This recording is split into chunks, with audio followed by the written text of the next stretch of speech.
কায়দায় কয় হুজুরদের দলে লোক নেই, আছে কি না আছে দুইটা জিনিস কন্ট্রোল করো। আমরা কোরআন নিয়ে রাস্তায় নামবো, পুলিশ আমাদের গুলি করবে না। আমরা কোরআন নিয়ে রাস্তায় নামবো, আমাদের নামে নতুন কোনো মামলা হবে না। এই দুটো জিনিসের নিশ্চয়তা দিয়ে দেখো যে কোরআনের পক্ষে লোক আছে না নয়।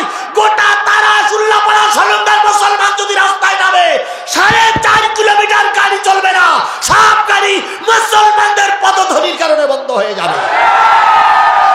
আর কি কায়দায় কয় হুজুরদের দলের লোক নেই। বলুন তো, মিজানুর রহমান আজারি এনার জনপ্রিয়তা আর বাংলাদেশের প্রধানমন্ত্রী দুইজনের জনপ্রিয়তা কি এক? আজারি যদি সলঙ্গায় আসে, তারাশে আসে, কয় লক্ষ লোক হতে পারে? কমপক্ষে 10 লক্ষ লোক হবে। কথা ঠিক নেবে? ঠিক। 10 লক্ষ লোক একজন ব্যক্তির ওয়াজ শোনার জন্য আসবে। আর আপনারা যদি সব নেতাগুলো একজোট হয়ে উল্লাপাড়ার কোন ময়দানে আসেন, 20-30টায় 50,000 লোক হবে, তার বেশি হবে না। তাহলে কার জনপ্রিয়তা? কোরআনের জনপ্রিয়তা কি আপনাদের জনপ্রিয়তা? আপনারাই বোঝেন। আমরা 2 ঘন্টা ওয়াজ করি, আমরা 2 ঘন্টা আলোচনা করি, জনগণ চাতক পাখির ন্যায় শোনে। 2 ঘন্টা আলোচনা করে ছেড়ে দিলেই পর আমাদের মোনাজাত ভেঙে আরো ওয়াজ করতে হয়, হুজুর আরো বলেন, আরো বলেন। আর আপনি এত জনপ্রিয়তা নেতা, যেই 1 মিনিট শেষ হয়ে যায় সেই নিচেতে বলে বন্ধ করো, বন্ধ করো, বন্ধ করো, নেমে যাও।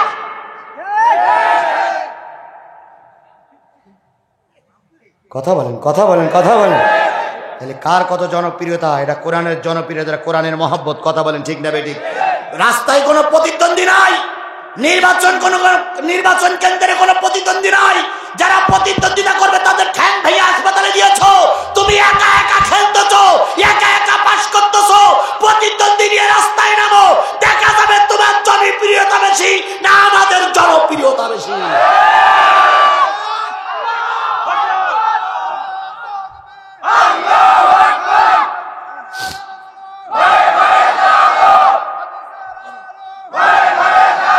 সুপারিশ করবে কয় গ্রুপ? নবী, আলেম, শহীদ।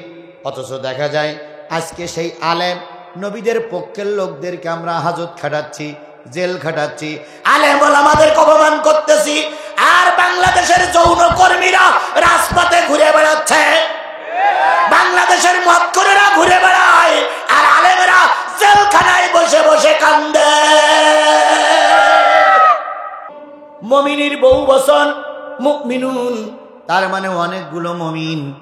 18 নম্বর পারার 23 নম্বর সূরা, নাম হলো মুমিনুন। কি নাম? 118 আয়াত, 6টি রুকু, মক্কায় অবতীর্ণ সূরা সমূহের ভিতরে একটা অন্যতম সূরা। এই সূরাটা যখন নাজিল হলো, হযরত ওমর তখন কালেমা পড়ে মুসলমান হয়ে গেছে।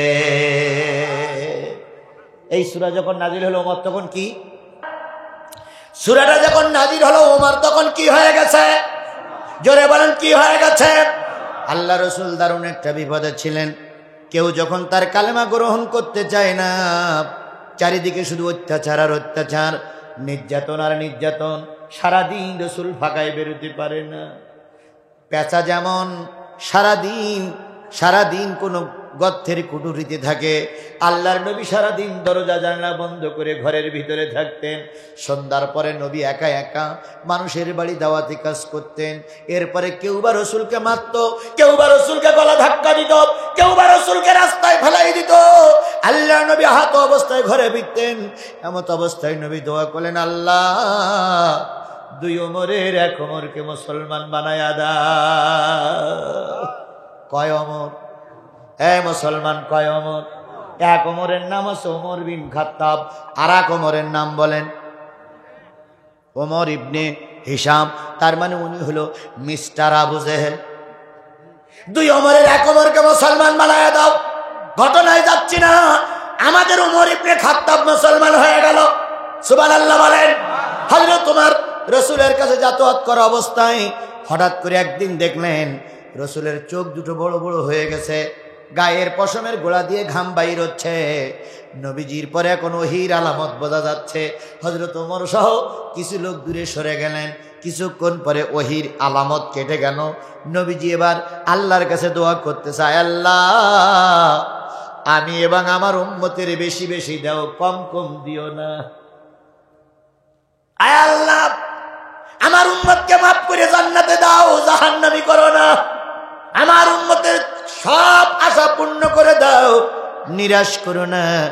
অনেকগুলো কথা বলার পরে নবীজি যখন ফারেক হলেন তখন হযরত ওমর জিজ্ঞেস করলেন, ইয়া রাসূলুল্লাহ ওহীর আলামত কেটে গেছে, কোন সূরা নাজিল হলো? নবী তখন বলেন, ওমর রে, উম্মতের জন্য আল্লাহ পাক সূরা মুমিনুনের 10টা আয়াত নাজিল করে দিয়েছে। কয়টা? জোরে বলেন কয়টা? এই 10টা আয়াতের ভিতরে কিছু গুণ আছে, এই গুণগুলো যারা অর্জন করবে তারাই জান্নাতুল ফেরদাউসে যাবে। والذين هم على صلاتهم يحافظون أولئك هم الوارثون الذين يرثون الفردوس هم فيها خالدون।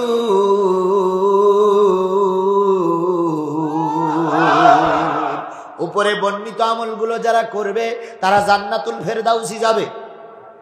কোন জান্নাতে যাবে? জান্নাত কয়টা? না, জান্নাত মূলত একটা। জান্নাত মূলত কয়টা? একটা। ওর ভিতরে স্তর আছে, সর্বোচ্চ স্তরে সবচেয়ে ভালো জায়গায় যারা থাকবে তাদের ওই জান্নাতটার তাদের ওই জায়গাটার নাম হচ্ছে ফেরদাউস। ফেরদাউস সেটা তো নজুলা মানে নাজিল, ওই একবার সর্বোচ্চ স্তরে যারা থাকবে তারা ফেরদাউস। এরপরে আছে নাইম, এরপরে আছে খুলুদ, এরপরে আছে মাওয়া। এভাবে করে জান্নাতের এক পর্যায়ে স্তর আছে। প্রথম হাইলাইটে সর্বোচ্চ স্থানে আল্লাহর নিকটবর্তী জায়গায় যারা থাকবে তারা হবে জান্নাতুল ফেরদাউসের অধিকারী। এখন আপনারা কি উচ্চ জায়গায় থাকবেন না নিচু জায়গায় থাকবেন? জোরে বলেন কোন জায়গায় থাকবেন? আমি ওটা বলি না, আমি বলি আল্লাহ উঁচু জায়গায় নিচু জায়গা বলে কোনো কথা নাই, ওর ভিতরে যে কোনো এক জায়গায় আমার একটু জায়গা দিও। জান্নাতের ভিতরে যে কোনো এক জায়গায় আল্লাহ তুমি আমার একটু জায়গা দিও। জান্নাতের চেয়ারে বসানোর দরকার নাই, তুমি আমার ঝাড়ুদার বানায়ো। জান্নাতে যারা উপরে থাকবে ওই জান্নাতি মানুষদের উজুর পানির ব্যবস্থা করার জন্য আমাকে ফিট করিও, আমাকে খাদেম বানায়ো, তবুও জাহান্নামে দিও না। আজ যদি আল্লাহ দয়া করে ফেরদাউসি দেয় তাহলে তো বাম পাস। কথা বলেন ঠিক নেবে ঠিক? তখন যদি বলেন আমরা তারাশের লোক, আমি বলবো থাকেন তো তারাশ। আমি এখন জান্নাতুল উচ্চ শিকারে বই গেছি, আপনার তারাশ মারাস থাকে নদী, তাই বলবো না।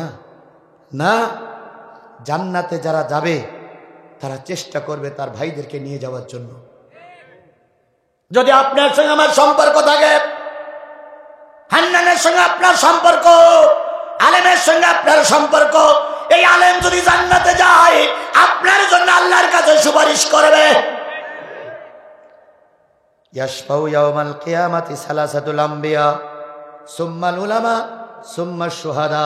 কিয়ামতের দিন 3 শ্রেণীর মানুষ আল্লাহর কাছে সুপারিশ করবে। প্রথম সুপারিশ করবে নবীগণ, তারপরে সুপারিশ করবে আলেমগণ, তারপরে সুপারিশ করবে শহীদেরা। আজকে সেই আলেমরা জেলখানায়, আর যত শয়তান প্রকৃতির লোক আমার সমাজে ঘুরে বেড়ায়। আগে দেখতাম পীরির দরবারে গেলে বেনামাজি নামাজি হয়ে বাড়ি ফিরত, আর এখন দেখি পীরির দরবারে নামাজি গেলে বেনামাজি হয়ে বাড়ি ফেরে। আগে দেখতাম পীরির সামনে দাড়ি, এখন দেখি পীরির পিছনে দাড়ি। কথা বলেন ঠিক নেবে ঠিক? আর মাঝে মাঝে এক এক উঠভাট গান গায়। এই গান গেয়ে মানুষের ইমান হারা করে দেয়। মন চলেছে সুরেশ্বর, কিসের বাড়ি কিসের ঘর, মন চলেছে সুরেশ্বর, কিসের বাড়ি কিসের ঘর। আইসি ন্যাংটা যাবো ন্যাংটা, আইসি ন্যাংটা যাবো ন্যাংটা, ন্যাংটা হয়ে জিকির কর জিকির।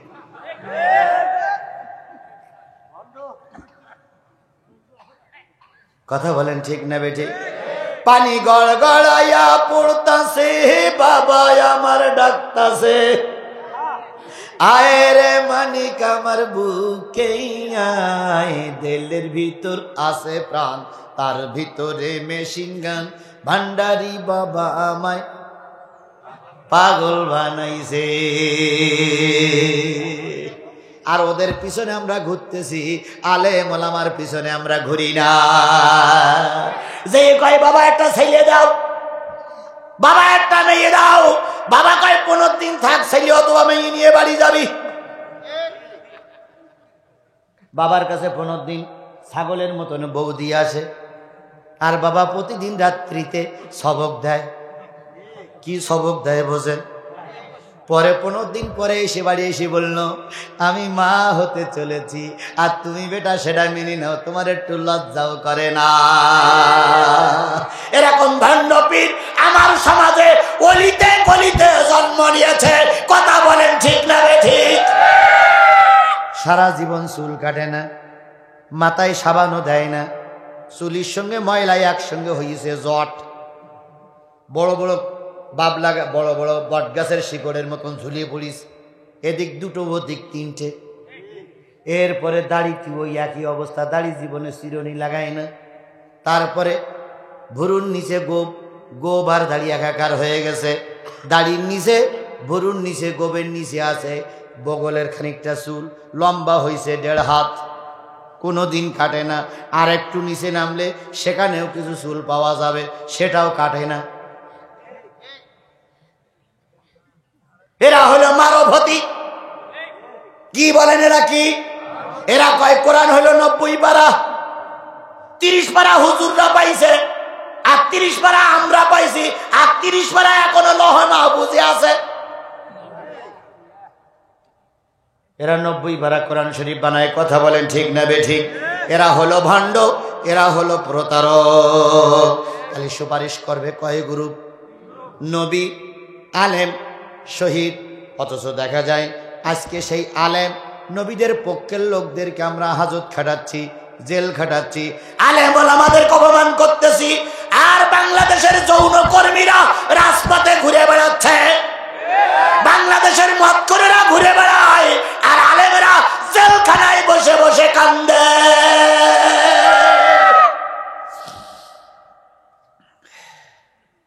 আল্লাহ রাব্বুল আলামিন বললেন, ওই জান্নাতুল ফেরদাউসি তোমাদের দিয়ে দেওয়া হবে।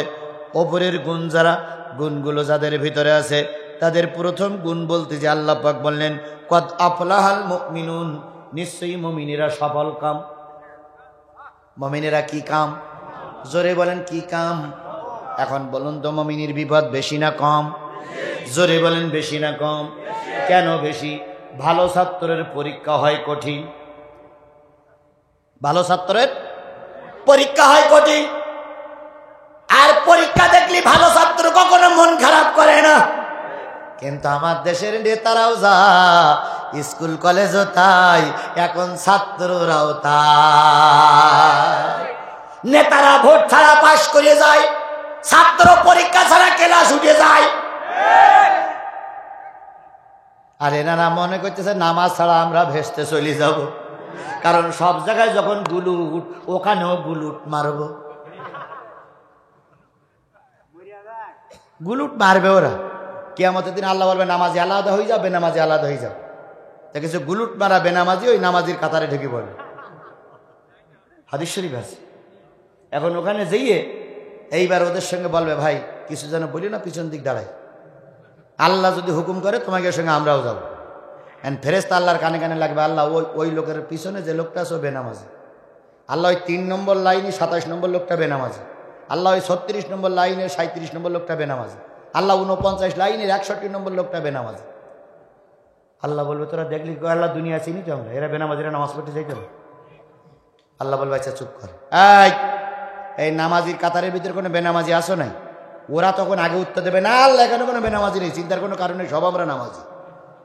আল্লাহকে ফেরেশতারা যে বুঝি তারা বেনামাজি, আল্লাহ ফেরেশতারা গুলুট মারতেছে, ওরা দুর্নীতি করতেছে, ওরা আমাকে দেখেও দেখিনি।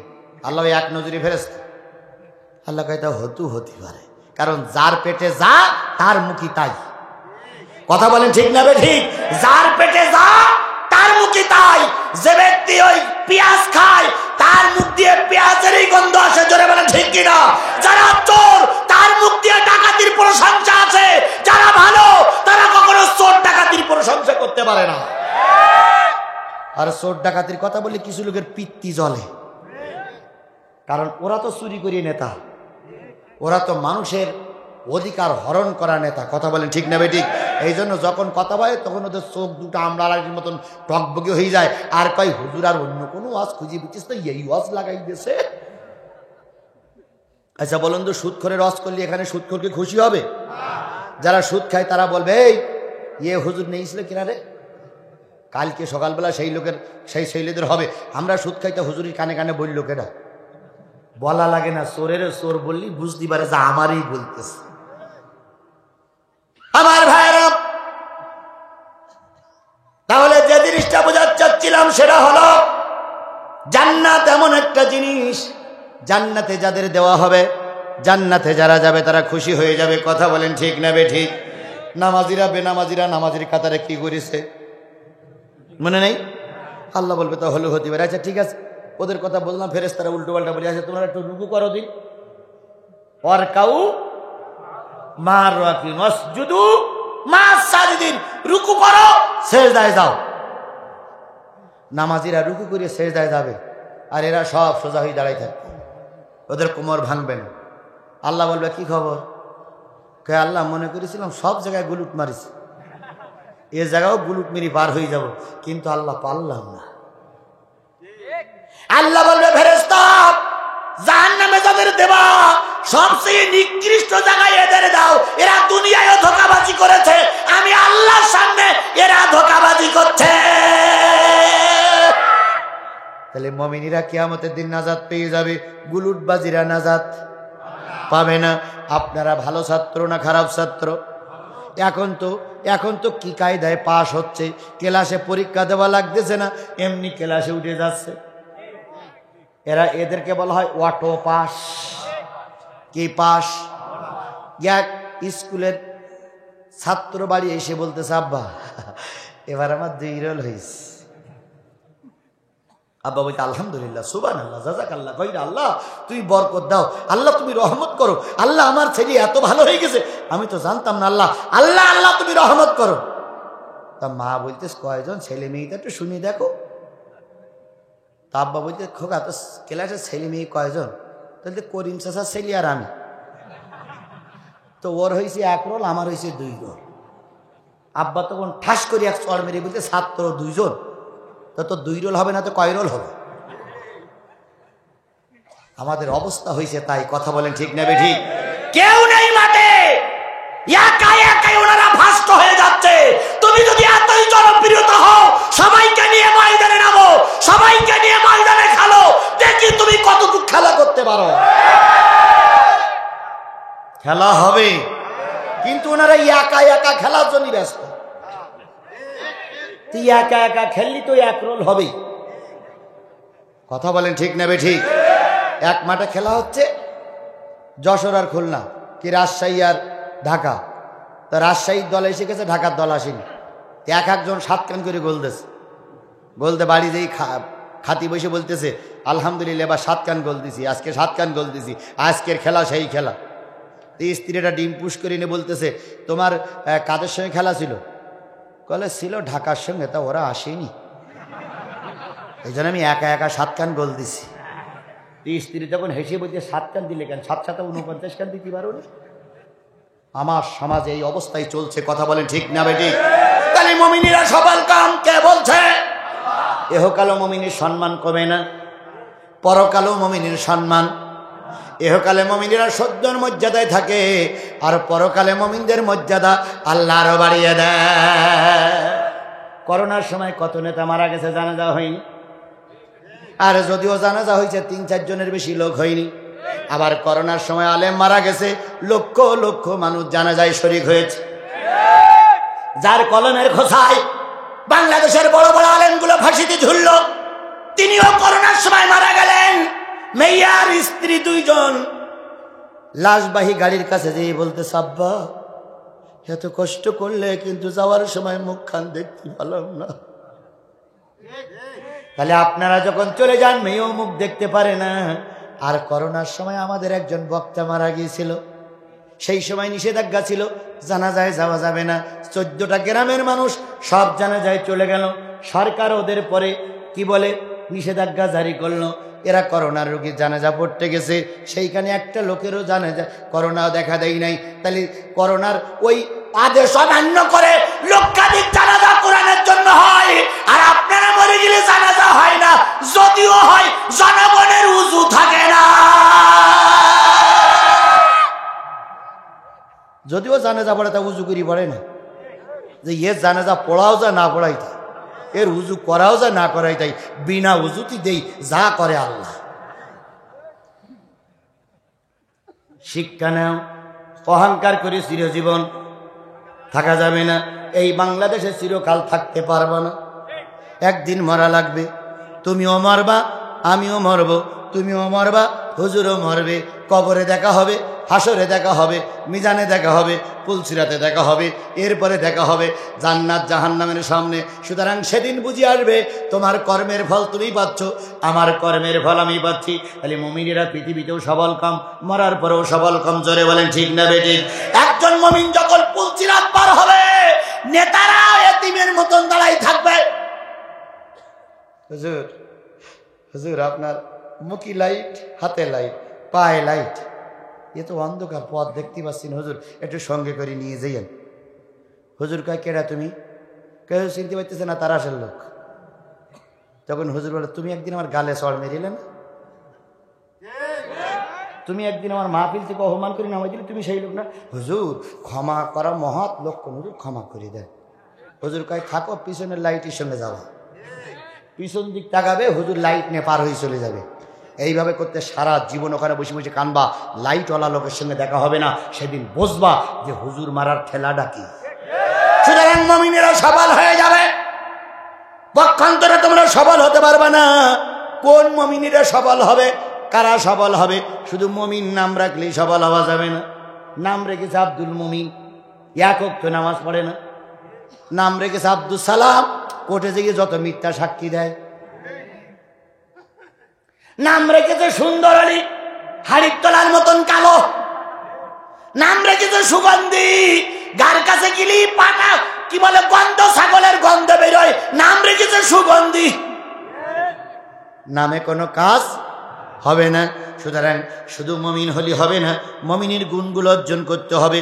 মুমিনের প্রথম গুণ হলো আল্লাযীনা হুম ফি সালাতিহিম খাশিউন। প্রথম গুণ হলো নামাজিরা, মুমিনীরা নামাজে নম্র এবং বিনয়ী। নম্র বিনয়ী কারে বলে? নামাজ যখন পড়ে একাগ্র চিত্তে নামাজ পড়ে। নামাজ যখন পড়ে অন্য মনস্কই থাকে না।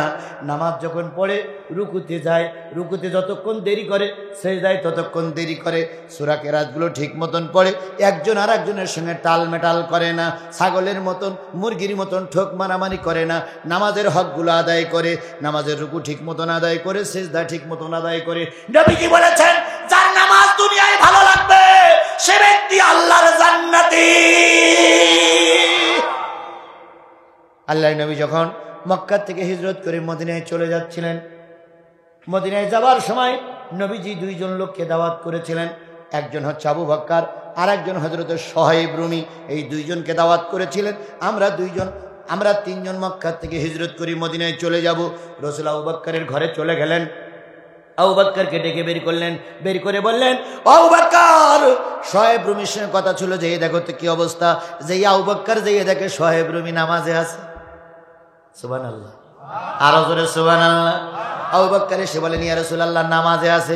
হুজুর বললেন থাক, নামাজে আছে যখন তখন ডিস্টার্ব করো না। কিছুক্ষণ পর আবার বললেন যে এই দেখো কি অবস্থা আছে। ইয়া রাসূলুল্লাহ নামাজে আছে, ইয়া রাসূলুল্লাহ নামাজে আছে। নবী তিনবার নামাজের কথা শুনে আর ডিস্টার্ব করলেন না। নবী বললেন যে ব্যক্তি নামাজে থাকে ওর নামাজ ধ্বংস করে দিও না। আপনারা জানেন হযরত আলীর পায়ে তীর ফুটেছিল। এ গল্প আপনারা শোনেননি? হুজুরদের কাছে শোনেননি? তীর ফুটেছিল। আলীর তীর বের করার জন্য খুবই চেষ্টা হচ্ছিল, কিন্তু আলীর তীর কেউ বের করতে পারে না। 8টা ভেস্তে যেতে গেলে 8টা কথাই বলবো, তার ভিতরে প্রথম নম্বর কথা শুরু হয়েছে, আর 7টা কথা বলবো। 7টা কথা বলবো আমি নির্ধারিত টাইমের ভিতরে।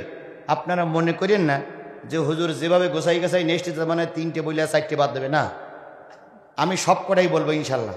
1 মিনিটই হলেও সব কটা বলবো, বাধাই রাখবেন। আর যদি আপনাদের বুঝতে সমস্যা হয় আজকে বাড়ি যেয়ে সূরা মুমিনুনের 1 থেকে 10টা আয়াত পড়বেন। ওখানেই কি কাজ করলেই জান্নাতুল ফেরদাউসি যাওয়া যাবে আল্লাহ পাক বর্ণনা করেছেন। ব্যাখ্যা সহ পড়বেন, আমল করবেন, আমারও শোনা লাগবে না, আপনি জান্নাতি। তাহলে জান্নাতে যারা যেতে চান তারা বাড়ি যেয়ে 18 নম্বর পারার সূরা মুমিনুনের 1 থেকে 10টা আয়াত পড়বেন, সরল অর্থ লেখা আছে, ওইগুলোর পর আমল করবেন। আল্লাহ পাক বোঝার তৌফিক দিক। আরো জোরে। হযরত আলীর পায়ে কি ঢুকেছে কেউ বের করতে পারে না। আলী চিল্লায়, সবাই ভয় পেয়ে যায়। নবীজির কাছে আওয়াজ পৌঁছে গেল। নবীজি বলেন, আলী যখন নামাজে দাঁড়াবে, নামাজে দাঁড়ানোর পরে তীরটা বের করে নিও, আলী তোমাদের কোনো ডিস্টার্ব করবে না। হযরত আলী নামাজে দাঁড়ায় গেলেন, পিছন দিক থেকে তীর টানা হলো, তীর বের করা হলো। আলী নামাজের পরে সালাম ফিরালেন। সাহাবীরা যে বলতেছে, আলী ভাই কি খবর? কয় কেন? কয় তীরের খবর কি? কয় তোমরা জানো। তীর বের করে নিল সাহাবীরা। আলী ভুল কথা, অবশ্যই আলী ঠিক পাইছে, কিন্তু এই তীরের যন্ত্রণা চাইতে, এই তীরের ব্যথার চাইতে নামাজটার গুরুত্ব তার কাছে বেশি ছিল। ছেলেদেরকে বলি, বাজান তোমরা আমাদের সোনার মানিক, অনেক কষ্ট করে পাড়ার থেকে কালেকশন করে করে মাহফিল দিয়েছ। এই মাহফিল তখনই সার্থক হবে যখন তোমরা নামাজি হবে। তোমার বাপ মা কবরে আযাব থেকে মুক্তি পাবে যখন তোমরা নামাজি হবে। এই জন্য এই হাজার হাজার মানুষ আর আমি আজিজুল ইসলাম গুনাহগার তোমাদের কাছে অনুরোধ করছি, তোমরা আগামী কাল থেকে নামাজ কাজা করবে না। আপনারা কি আমার সঙ্গে একমত?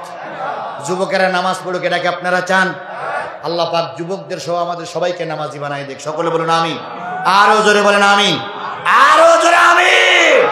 তাহলে 5 ওয়াক্ত নামাজ পড়লে যদি মুক্তি পাওয়া যায়, নামাজ আর ইচ্ছা করে কাজা করব। আরেকটা ছোট্ট কথা না বললে পারি না। একজন লোক, নামাজি লোকের মৃত্যু হয়ে গেল, কবরে যখন রাখবে ফেরেশতা চলে আসবে, বলে মান রব্বুকা মান দীনুকা মান নবিয়ুকা। কবরবাসী তখন বলবে, ফেরেশতা এখন কোন সময়? ফেরেশতা তখন বলবে মাগরিবের সময়, এখনো হয়নি, আসরের পর তোরে কবর দেশে, আসরের নামাজ পড়ে তোরে কবর রেখে গেল। ওই মুদ্দার ব্যক্তি বলবে, ফেরেশতা একটা ওয়াক্ত নামাজ কাজা হয়ে যাচ্ছে, একটু হুজুর পানির ব্যবস্থা করো। ফেরেশতা তখন হুজুর পানির ব্যবস্থা করবে। আল্লাহর বান্দাবান্দি কবরে দাঁড়িয়ে আসরের নামাজে দাঁড়িয়ে যাবে, আসরের নামাজ পড়তে থাকবে, কবর প্রশস্ত হয়ে যাবে। আসরের নামাজ বসি পড়ুক আর দাঁড়াই পড়ুক, নামাজের নিয়ত করবে। নামাজের 4 রাকাতের সালাম ফিরানোর আগে ইসরাফিল সিংহায় ভুৎকার দেবে। আর একটু জোরে বলুন না সুবহানাল্লাহ। আল্লাহ রসুল বলেছেন, সর্বশেষে যে ব্যক্তি মৃত্যুবরণ করবে তাকে কমপক্ষে 50,000 বছর কবরে থাকা লাগবে। কয় বছর? 50,000 বছর। গোটা পৃথিবীর লোক মৃত্যুর পরে আল্লাহ 50,000 বছর একা একা থাকতে, কারোর পাশে রাখবে না। ফেরেশতা টেরেশতা সব মারা গেছে, আল্লাহ একলা চেয়ারে বসে থাকবে। কয় বছর? 50,000 বছর আল্লাহ একলা বসে থাকবে।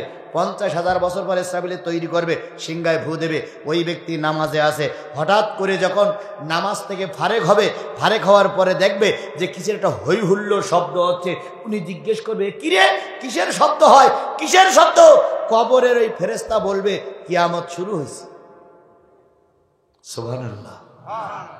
ওই মুদ্দার ব্যক্তি বলবে, আমি শুনেছিলাম লক্ষ লক্ষ বছর কবরে থাকতে হবে, এখন আমি তো এখনো 4 রাকাত নামাজ শেষ করতে পারিনি, তার আগে কিয়ামত শুরু হলো, কি বলতেছো ফেরেশতা? ফেরেশতারা তখন বলবে, তোমার 4 রাকাত নামাজে আল্লাহ পাক 4 লক্ষ বছর পার করে দিয়েছে। কোনো হিসাব নিকাশ হবে না। সুতরাং নামাজ নামাজ নামাজ সকলের কাছে দাবি করলাম, যতদিন বেঁচে আছি নামাজ কাজা করব। আল্লাহ পাক আপনাকে আমাকে কবুল করুক। সকলে বলুন আমিন। আল্লাযীনা হুম আনিল লাগবি মুরিদুন। একজন মুমিন বেফাস কথাবার্তা বলবে না, বেহুদা কথাবার্তা বলবে না, মমিনের মুখ দিয়ে ভালো কথা বাহির হবে, মমিনের মুখ দিয়ে খারাপ কথা বাহির হবে। ঠিক আছে তো? মমিনের মুখ দিয়ে খারাপ কথা বাহির হবে না, বেবাস কথাবার্তা বাহির করবে না, মমিন মুখ খারাপ করবে না, মমিন গালিগালাজ করবে না। আর যারা জান্নাতে যেতে চায় আল্লাহ পাক তাদের মুখ দিয়ে কোনো খারাপ কথা বাহির করবে না। মমিনের আরেকটা গুণ হচ্ছে ওয়াল্লাযীনা হুম লিযাকাতি ফাইলুন, মমিনের টাকা পয়সা বেশি হলে যাকাত গুনে গুনে আদায় করে। মমিন যাকাতের ব্যাপারে কোনো পিছপা হয় না, মমিন যাকাত দানের ব্যাপারে কোনো রকম কৃপণতা করে না, গাফিলতা করে না। রসুলের একজন সাহাবী ছিলেন, এই লোকটি রসুলের কাছে বলেন, ইয়া রাসূলুল্লাহ আমার জন্য দোয়া করেন, আল্লাহ যেন আমার ধনী বানায় দেয়। হুজুর বললেন, ধনী হওয়া কিন্তু ভালো লক্ষণ নাই, কারণ ধনী হওয়ার পরে কিছু মানুষ কিন্তু পথভ্রষ্ট হয়ে যায়। এই দুইজন লোক উঠলেন, কি ঘটনা? আর 10 মিনিট সহ্য করা যাবে না? 10টা মিনিট, 10 মিনিট 40 হয়েছে, আমার ঘড়িতে 40 হয়ে 3 মিনিট হলো, 40 হয়েছে, আপনাদের ঘড়িতে কত হয়েছে? 40। আর 10 মিনিট, তাহলে কত হবে? 50 আমরা শেষ করব, 10 মিনিট মোনাজাত করতে চলে যাবে। আর এর ভিতরে আমি কথাগুলো শেষ করি। আমার ভাইরা, আপনারা যে ফুটপাট করে ওঠেন, আচ্ছা বলেন তো, সারা জীবনে 20টা মাহফিল শোনেন নাই? এরকম একটা লোক হাত তোলেন তো, হুজুর আমি সারা জীবনে 20টা মাহফিল শুনিনি। তাহলে 20টার বেশি মাহফিল শুনেছি না ভাই? এর ভিতরে তারেক মনোয়ারের মাহফিল আছে, আমির হামজার মাহফিল আছে, মিজানুর রহমান আজহারীর মাহফিল আছে, তারপরে কত ভালো ভালো বক্তার ওয়াজ শুনেছেন। কথা বলেন ঠিক না বেটি? প্রত্যেকটা হুজুর মঞ্চে উঠে কতক্ষণ ওয়াজ করে? 1.5 ঘন্টা 2 ঘন্টা, 1 ঘন্টাতে শুরু করি, 1.5 ঘন্টা 2 ঘন্টা। আচ্ছা বলেন তো, এই 20টার মাহফিলে যেয়ে একটা বক্তারও দেখেছেন যে আপনাদের বসাই রেখে পেশাব করি আসুক বলি চলে গেছে?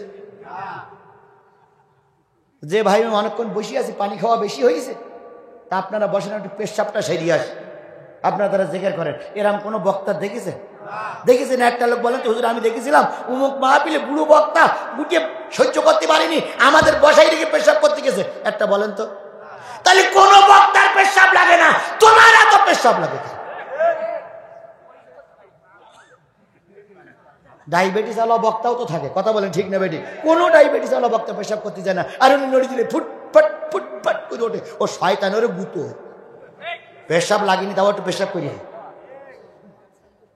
কথা বলেন ঠিক না বেটি? একজন উঠেছে কি 1 নম্বর, আর একজন উঠেছে কি 2 নম্বর, আর একজন উঠেছে 3 নম্বর। তা বক্তা জিজ্ঞেস করে 3 নম্বর সে কি? বিড়ি বিড়ি বিড়ি বিড়ি বিড়ি। হুজুর এনতাজ বিড়ি পকেটে আছে, গাড়িতে আছে, ওই দেশালাই একটু টেই নিয়ে আসি। 2 ঘন্টা ওয়াজ শুনতে পারে না, বিড়ি খাওয়ার জন্য ব্যস্ত হয়ে যায়। কথা বলেন ঠিক না বেটি? আমি তো সময় বেঁধে দিয়েছি, 10 থেকে 15 মিনিটের ভিতরে আমরা শেষ করব। কেন এত ব্যস্ত হচ্ছেন? হয়ে গেছে আমাদের। আমার ভাইরা রাসূলের কাছে বলেন, ইয়া রাসূলুল্লাহ আমার জন্য দোয়া করেন, আমি যেন কি হতে পারি? ধনী হতে পারি। হুজুর বললেন, ধনী হওয়া কিন্তু ভালো লক্ষণ নয়, কারণ ধনীদের হিসাব বেশি দেওয়া লাগবে। ওই লোকটা বলেন, ইয়া রাসূলুল্লাহ দোয়া করেন, আমার ধনী হওয়ার বড় শখ। হুজুর মাথায় হাত দিয়ে দোয়া করেন, আল্লাহ তুমি এর ধনী বানাই দাও। ধনী হয়ে গেল, অনেক সম্পদ হলো। অনেক সম্পদ হওয়ার পরে ওই লোকটি এখন আর 5 ওয়াক্ত নামাজ জামাতে আসে না, 2 ওয়াক্ত আসে, 2 ওয়াক্ত আসে না, ফজর আর এশায় আসে না, মাগরিব যোহর আর আসর আসে। নবী একদিন ডেকে জিজ্ঞেস করলেন, আসো না কেন? ওই ইয়া রাসূলুল্লাহ ছাগল ভেড়া গরু এত বেশি হয়েছে, ফজরে আর এশায় আসতে পারি না। হুজুর বললেন, দেখেছো তো কি অবস্থা? কয় হুজুর ভুলে যাইনি, কিন্তু আসতে পারি না। কিছুদিন পরে এসে বলছি, ইয়া রাসূলুল্লাহ যে জায়গায় আমার ছাগল ভেড়ার ঘর ছিল ও জায়গায় কুলুসে নামে একটু দূরে চলে যাব। নবীজি বললেন, যাও। এখন জুমার নামাজ পড়তে আসে, 5 ওয়াক্ত নামাজ আর পড়তে আসে না। ইত্তু বছরে জাকাতের আয়াত নাজিল হয়ে গেল। আল্লাহ পাক আয়াত নাজিল করে দিয়ে বললেন, 40টা ছাগল থাকলে কয়টা ছাগল জাকাত দিতে হবে? একটা। 40টা গরু থাকলে একটা গরু জাকাত দিতে হবে। 40টা টাকা যদি থাকে 1 টাকা জাকাত দিতে হবে। এই আয়াত যখন নাজিল হলো, আল্লাহ রাব্বুল আলামিন বলেন, যারা জাকাত আদায়কারী হয় তাদেরকে পাঠিয়ে দাও। পাঠিয়ে দেওয়া হলো। ওই লোকের কাছে বলল, জাকাত ফরজ হয়েছে, জাকাত দেওয়া লাগবে। ওই লোক বলল, কতটা ফরজ? কয় 40টা ছাগলে 1টা ছাগল। ও লোক তখন চিন্তা করে, যে ছাগল গরু আমার হয়েছে, 1টা করে যদি দেই বহুত হবে। বললেন যে, ভাই আপনারা জাকাত আদায় করে নিয়ে আসেন, ফিরে যখন আসবেন তখন জাকাতের ছাগল গরু নিয়ে যাবেন। ওরা যখন ফিরে আসলো, এসে বলল, জাকাতের ছাগল গরু দাও। ওই লোক তখন বলল, ভাই আপনারা যান, আমি রসুলের কাছে জমা দেব। এবার কিছুদিন পরে কিছু থেংকো ছাগল আর গরু নিয়ে রসুলের কাছে যে বলছি, ইয়া রাসূলুল্লাহ এগুলো আমার জাকাতের টাকা পয়সা, জাকাতের ছাগল গরু। হুজুর বললেন, তোমার ওই জাকাত আর ইসলাম গ্রহণ করবে না, তোমার জাকাত ইসলাম নেবে না, কেন নেবে না? তুমি ইসলাম শরিয়াত মোতাবেক হিসাব করে জাকাত দাওনি। তুমি তোমার মন গড়া জাকাত দিয়েছো, তুমি তোমার মন গড়া কাপড় দিয়েছো, তুমি মন গড়া কিছু থেঙ্কো জাকাত দিয়েছো, মানুষের কাছে মাইকিং করেছো, কিন্তু হিসাব করে জাকাত দেওনি। যারা হিসাব করে জাকাত দেয় না তাদের জাকাত আল্লাহ গ্রহণ করে না। আমাদের দেশে দেখা যায় জাকাতের পয়সা শোধ করার জন্য কিছু ন্যাংটা শাড়ি কেনে। কি শাড়ি? ও মশারি চাইতে আরো পাতলা। আগে তো মেয়ে লোকের কিছু দেখা যেত না, এখন এই হাজ সাহেবের শাড়ি পরে মেয়ে লোকের সব দেখা যায়। আর হাজ সাহেব তখন মিসকি মিসকে তাকায় আর কয়, এই জন্য তো দিয়েছিলাম যেন তোর সব দেখা যায়। বিশ্বাস করা মুসলমান, জাকাতের টাকা টাকা দিয়েই দেওয়া লাগবে। জাকাতের টাকা দিয়ে শাড়ি কিনলে চলবে না, জাকাত আদায় হবে না। টাকা দিচ্ছেন জাকাতের দিচ্ছেন টাকা, আপনি শাড়ি কিনবেন কেন? আপনি টাকা দেবেন 200, ও যদি বিড়ি কিনে খায় তাও ভালো, তবু জাকাত আদায় হয়ে যাবে। তুমি শাড়ি কিনে মিটে যায়, কাপড় চোপড় দিলে সকল ঝামেলা মেটে না, কারণ পরনের চাইতে খাবার দাম জিনিসটা আগে প্রয়োজন।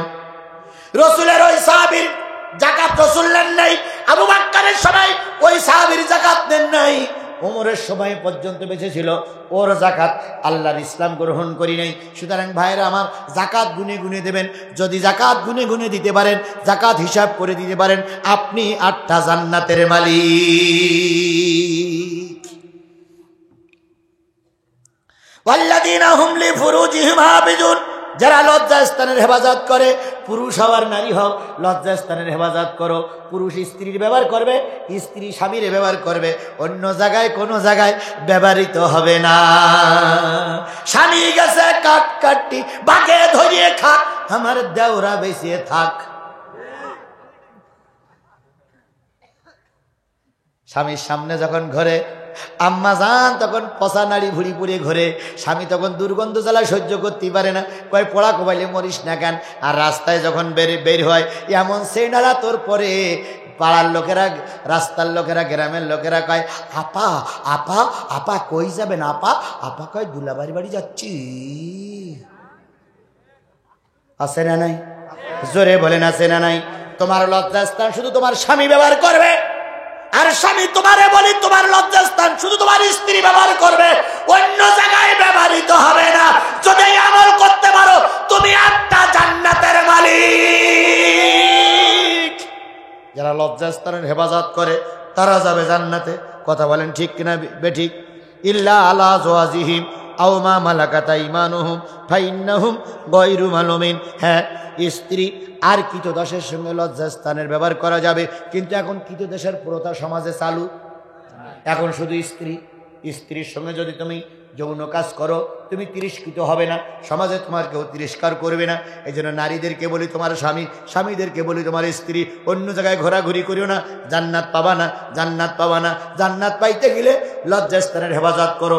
নবীজি বললেন, যেই ব্যক্তি 2 উরুর মাঝখানের স্থানকে হেফাজত করবে, 2 গালের ভিতরে একটা জিহ্বা আছে, এই জিহ্বারে হেফাজত করবে, আমি রসুল তার জান্নাতের জন্য হেফাজতকারী। আমি তার জান্নাতের জন্য জিম্মাদার। বসেন বাবা, হয়ে গেছে, এখনই দেওয়া হবে। তা আমি তার জান্নাতের জন্য হেফাজতকারী। সুতরাং আমরা লজ্জাস্থানের হেফাজত করব, জিহ্বার হেফাজত করব। আল্লাহ পাক কবুল করুক, সকলে বলুন আমিন। এই 2 জায়গায় ছাড়া অন্য কোন জায়গায় যদি গুলু জুলু করে, টাকাটাকি করে, চোখ মারামারি করে, এরা হবে সীমা লঙ্ঘনকারী। নির্বাচনের সময় এসে বলতেছে, ভাই এবারের মার্কা হুক্কা মার্কা, হুক্কা মার্কায় দিলে ভোট, শান্তি পাবে দেশের লোক। হুক্কার চরিত্র ফুলের মতন পবিত্র, হুক্কা আছে যেখানে আমরা আছি সেখানে, হুক্কা ছিল যেখানে তোমরা ছিলে সেখানে, হুক্কা এখন কবরে, তোমরা কেন উপরে? কথা বলেন ঠিক না বেঠিক? যার দল করবা, যার সাপোর্ট করবা, যার ভোট দেবা, যার অফিসে বসে চা খাবা, যার পিছনে মিছিল করবা, যার পিছনে স্লোগান দেবা, ও যেখানে যাবে তুমিও সেখানে যাবা। চা খেয়ে খেয়ে তো গালে জিব্বা পুড়িয়ে গেছে। বাড়ি যেয়ে একটু ঝালের বেগুন খাইছে, স্ত্রী কয় হ্যাঁ করিস কেন? কই নেতা চা খেয়ে আমার জিভ পুড়িয়ে গেছে। যে নেতার চা খেয়ে জিব্বা পুড়ে যাও, ওই নেতা যদি দোজকে যায় তুমিও দোজকি।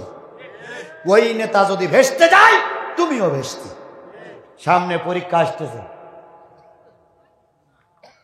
পরীক্ষায় বসবা কেডা ভালো আর কেডা মন্দ। ইমানি পরীক্ষা দিতে সামনে এলো নির্বাচন, দেখে শুনে দিও সমর্থন দেশের জনগণ, দেখে শুনে দিও সমর্থন।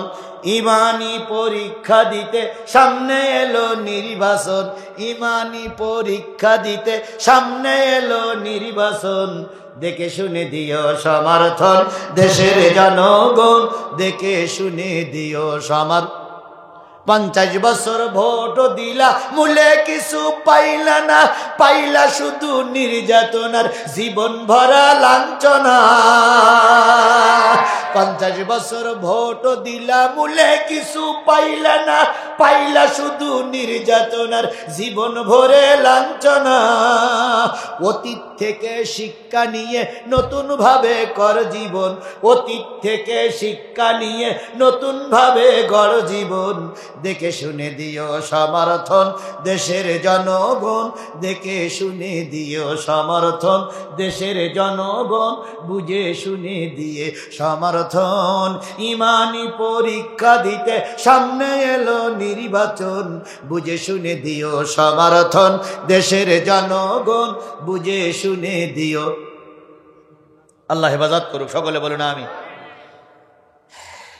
ওয়াল্লাযীনা হুম লিআমানাতিহিম ওয়া আহদিহিম রাউন, যারা আমানত এবং ওয়াদা রক্ষা করে।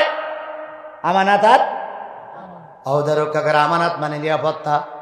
বিগত 5টা বছর একটা আমানত আপনার কাছে ছিল, সেটা হইল ভোট। বিগত 5 বছর একটা আমানত আপনার কাছে কি সংরক্ষিত রয়েছে। কয় তারিখে প্রয়োগ করবেন? 5 তারিখে। এটা হলো আপনার পবিত্র আমানত। কথা বলেন ঠিক না বেঠিক?